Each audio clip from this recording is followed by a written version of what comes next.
Pista albină. A patinat cam mult la start, dar nu-i nimic. Vă reamintim că are frâna de mână pe față, deci nu poate să folosească. Oricum frumos.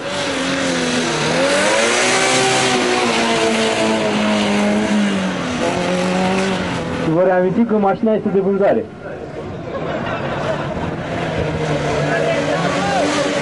După concurs vă așteptăm să o vedeți.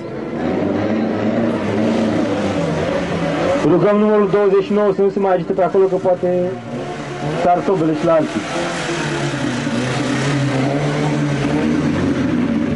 Felicitări Albină, de la Ghost Racing.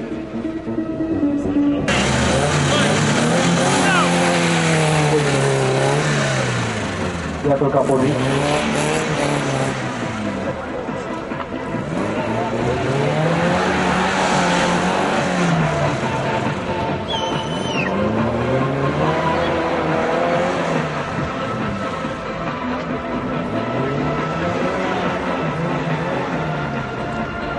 La final,